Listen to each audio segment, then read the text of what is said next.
Bienvenidos a una emisión más de Panorama Político. Me acompañan las periodistas de política Carolina Leverón, Dulce Rivera, bienvenidas, muy buenas noches, y también nuestro jefe de redacción, Otto Ángel.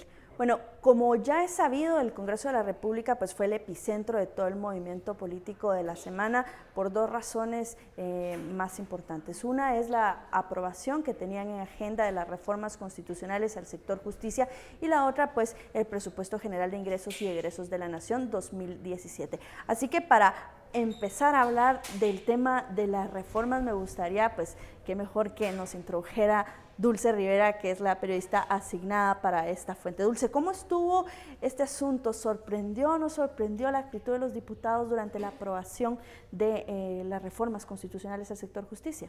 Bueno, primero hay que hablar que todavía no ha concluido, se dejó para 2017 que termine ya la aprobación de las reformas constitucionales. Los primeros tres temas que se conocieron, dos, principalmente el artículo 1 y 2, que se refería al antejuicio, los diputados pues ya sabíamos, era de esperarse, que no quisieron hacerle ninguna modificación ni regularlo por ese mismo blindaje que ellos quieren seguir teniendo para evitar investigaciones. Y segundo, el tema de pluralismo jurídico.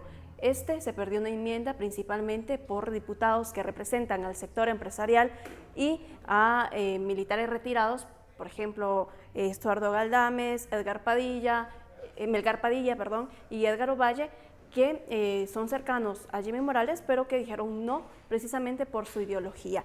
¿Qué es el problema aquí? Es que no quieren reconocer un derecho de los pueblos indígenas y que los mismos acuerdos de paz lo establecen. Ya se esperaba un poco lo del antejuicio, pero no así lo del pluralismo jurídico, aunque habían algunos roces o opiniones en contra de algunos diputados.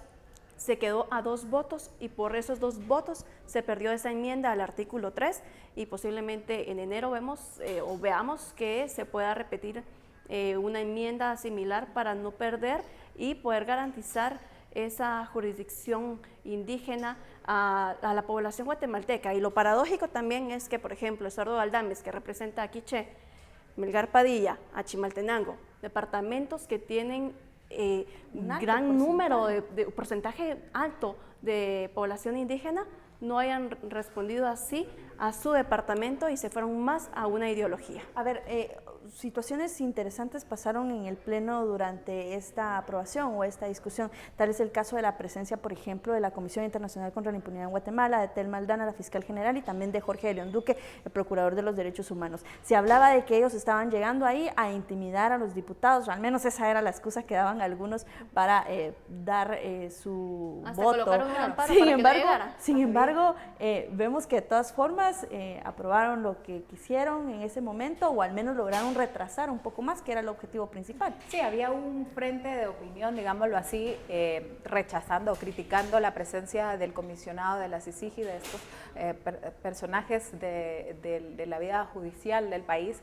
Se criticó mucho que estuvieran en esa aprobación y también de que se estuvieran reuniones previas. El punto es qué tanto estas críticas están orientadas más a que no avance el tema de mejorar la justicia en el país, de estos frentes en contra o a favor de la impunidad, que sin duda es demasiado lamentable.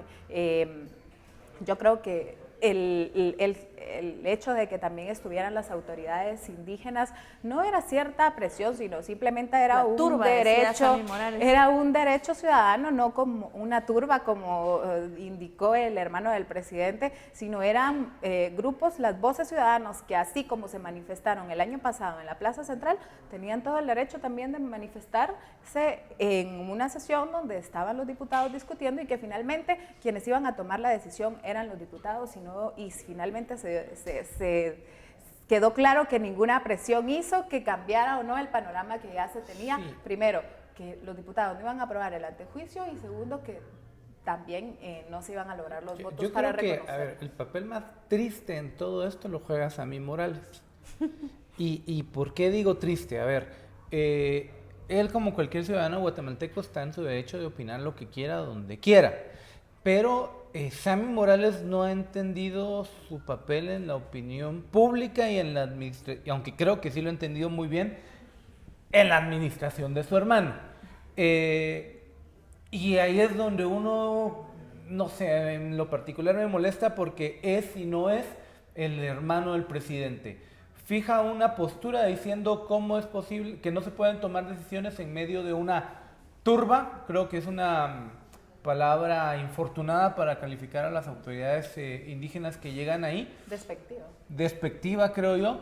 Creo que puede tener en algún nivel razón de que el Congreso no debiese ser el circo que es, pero que ahí aporta muchísimo la bancada de FSN, que es la que su hermano pareciera ser el líder moral y no lo es. Y más infortunado es que el presidente Jimmy Morales, no sé si a regañadientes o no, pero públicamente sale con un comunicado unos días antes diciendo, miren, las reformas constitucionales debiesen pasar tal como están. Y después la bancada de FSN es la primera que las bombardea. Si esto fuese Dinamarca, si esto fuese pues Francia, Alemania, uno entiende que las votaciones de los partidos no son rígidas, pero aquí lo son cuando les conviene y no lo son cuando no les conviene, y no por un tema ideológico. Yo respeto la posición ideológica de quien no esté de acuerdo con la justicia de organismos ancestrales en las comunidades, porque puede constituir algo por un tema ideológico.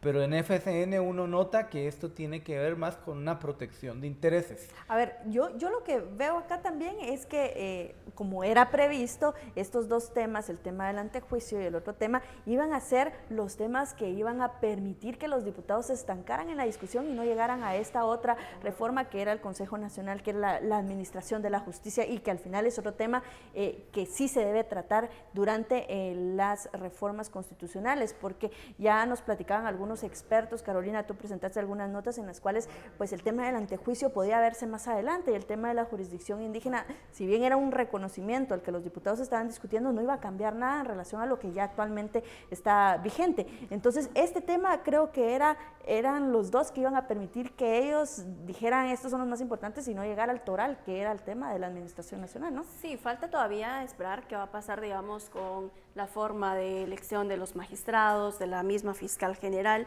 y cómo se estaría manejando el Ministerio Público, ¿verdad? Para aislar, digamos, los temas administrativos de los temas legales y judiciales y demás. Pero también vemos que los diputados prácticamente es que no quieren una reforma constitucional. Se han venido quejando que no es el momento, que hace falta discutirla, que si ya llevamos más de 30 años con la misma constitución, ¿por qué no esperar unos días más, unos meses más? Pero al final es una misma queja de que ellos no quieren entrar, porque al final tanto la Corte Suprema de Justicia, la Corte de Constitucionalidad y al mismo Ministerio Público corresponden cotas de poder para los mismos diputados. Y es que, a ver, perdón, aquí hay dos posiciones que hay que entender, dos posiciones en la negativa a las reformas constitucionales. Creo que una es más valedera que otra. Una es, creo que es la más extrema, no nos van a imponer a nosotros cómo es que debemos reformar nuestro aparato de justicia. Y el aparato de justicia está bien así, y entonces podemos tomar todo el tiempo que quieran. Creo que esa es una posición inflexible. Y esta gente que está en esa posición, sosteniendo que hay que dialogar más, tienen esta, perdón por la palabra, esta maldita cultura guatemalteca de dialoguemos para que no pase nada. A ver, Otto, esa no creo que va a pasar. Vamos a tener que ir a un corte comercial porque ya se nos ha acabado el bloque, y luego pues vamos a seguir hablando de este tema porque es muy importante y seguimos justamente con esa explicación que dabas.